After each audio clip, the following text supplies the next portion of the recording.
डॉक्टरांनी डायरेक्ट नाही सांगितलं.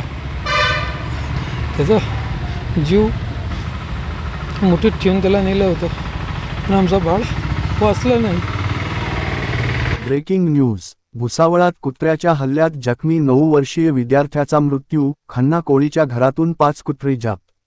भुसावळ शहरातील मोकाट कुत्र्यांचा प्रश्न दिवसेंदिवस गंभीर होत असताना नारायण नगर परिसरात कुत्र्याच्या हल्ल्यात गंभीर जखमी झालेल्या 9 वर्षीय विद्यार्थ्याचा उपचारादरम्यान दुर्दैवी मृत्यू झाल्याने शहरभर हळहळ व्यक्त होत आहे.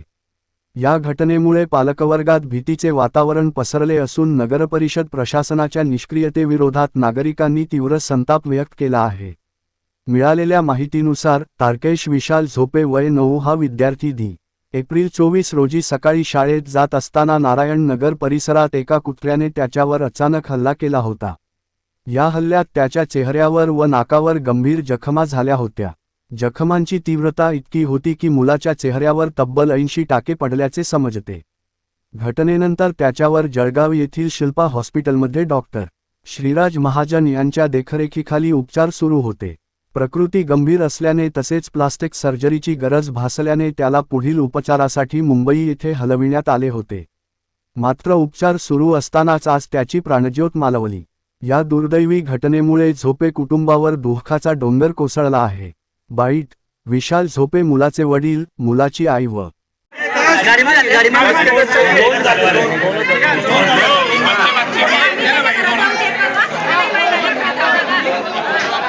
दादा, कुत्रे चावल्यामुळं तुमच्या मुलाचा दुर्दैवी मृत्यू झालेला आहे. तुमचं नाव काय आणि कुठं घटना घडली नेमकी आणि कसं झालं हे सर्व? माझं नाव विशाल सुधाकर झोपे. मी राहायला नारायण नगर भुसावळ. माझ्या मुलाला 24 तारखेला डॉग बाईट झाला. आम्ही मग तात्काळ ट्रामाला नेलं, सिरम दिले आणि त्याला इंजेक्शन दिलं. तिथून मग शिल्पा हॉस्पिटलला शिफ्ट केलं जळगावला. तिथे त्याची कॉस्मेटिक सर्जरी घेतली.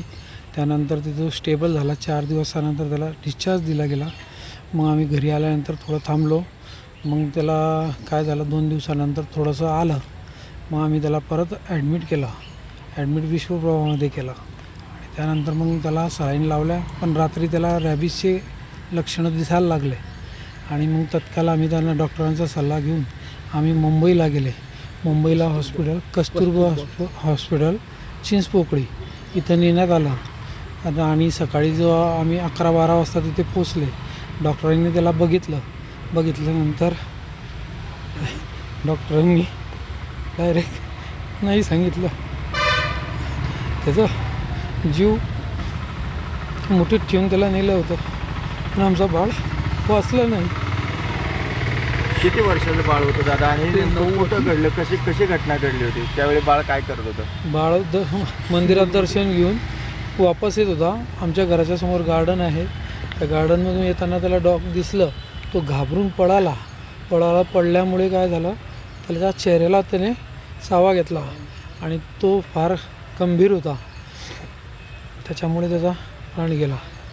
दादा, आता तुमची काय मागणी आहे? कुत्रे त्या अजूनही त्या घरामध्ये काल 5 कुत्रे नगर परिषदेने जप्त केलेले आहेत, घेऊन गेलेले आहेत. जे कुत्रे जप्त केले त्यातला एक कुत्रा आहे तो, आणि जो कुत्रा वागवतो, आम्हाला त्याची अशीच मागणी आहे की बाबा त्यावर काहीतरी ॲक्शन झाली पाहिजे आणि त्याच्यावर काहीतरी दंडात्मक कारवाई, फौजदारी कारवाई जे पण असेल नियमात ते त्यावर करण्यात यावी हीच आमची मागणी. कारण की आमच्या कॉलनीत अजून छोटे मुलं आहे जे आमचे बाळासारखेच आहे, त्यांच्यावर परत असं होऊ नये. त्याच्यानंतर पण तो 3 जणांना त्या कुत्र्याने या मुलाला चावल्यानंतर पण सेम दिवशी तीन जणांना परत त्याने चावा घेतला होता. तरी पण नगरपालिकाने कोणतीच ॲक्शन त्याच्यावरती घेतली नव्हती. जोपर्यंत आमच्या कॉलनीतून भावाच्या मुलाचा जीव गेला नाही तोपर्यंत त्यांनी कोणतीच ॲक्शन घेतली नाही. ते बोलत होते की रक्ताच्या नात्याने जर कंप्लेंट केली तर घेऊ. तर हे प्रशासनाचे जे ध्येय आहे ते एकदम गलत आहे, चुकीचं, की जोपर्यंत माणूस मरणार नाही तोपर्यंत यांना त्याची जाग येणार नाही. हे सिद्ध होतं की कुत्र्याचा जीव माणसाच्या जीवापेक्षा जास्त प्रेमाचा आहे. हा याच्याहून समजतं की नाही, माणसाची किंमत नाही आहे जीवाची, कुत्र्याच्या जीवाची जास्त किंमत आहे.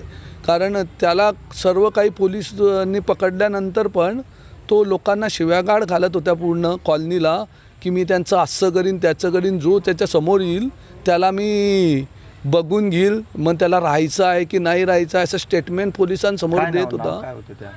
ते त्या खन्ना म्हणून नावाचा एक व्यक्ती आहे, तो त्याच्या डॉग केलेले आहेत 5 डॉग तुम्ही तिथून कलेक्ट केलेले आहे. त्याचं असं म्हणणं असतं की ते तो त्या कुत्र्यांना मुलांसारखं वागवतो असं म्हणतो, पण त्यांना मुलांसारखं नाही, रात्र झाली की त्यांना सोडून देतो की आमचे मुलं दुसऱ्या लोकांना चावले पाहिजे. कस्तुरबा रुग्णालयामध्ये गेले होते काल बाळाला घेऊन, काय म्हणाले डॉक्टर? कस्तुरबा रुग्णालयात गेल्यानंतर डॉक्टरांनी सांगितलं की बुवा हे जो मुलाला जो डॉग बाईट झाला तोंडाला चावल्यामुळे ते रॅबिज डायरेक्ट त्याच्या ब्रेनमध्ये अटॅक झाल्यामुळे तो मुलाचं पूर्ण ब्रेन टोटली डॅमेज.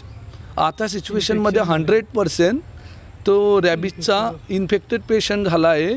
तो हार्डली 1 आवर या तो 2 डेज सर्वाईव्ह करील, पण 2 तासाच्या आतमध्येच तो मृत्यू पावला. त्याला उपचार करता असता 2 तासाच्या आतच त्याचा मृत्यू तिथे हे झाला. तुम्ही काय आव्हान करा? अशी प्रत्येक ठिकाणी गल्लीबोळामध्ये भुसावळ असेल, वरणगाव असेल तालुक्यामध्ये सर्रास डॉग फिरताना दिसत आहेत. तुम्हाला एक मूल होतं ते गमावं लागलेलं आहे. हे बघा, आमचं मूल तर आम्ही गमावलेलंच आहे. प्रशासनाला तक्रार देऊन पण प्रशासन त्यावर काहीच कारवाई करत नाही आहे. आता एक जीव गेला आहे, आता तरी प्रशासनाने जागं होऊन त्यावर काहीतरी कारवाई करावी. कारवाई जर झाली तर त्यातूनच आम्हाला न्याय मिळेल असं मला वाटतं आहे.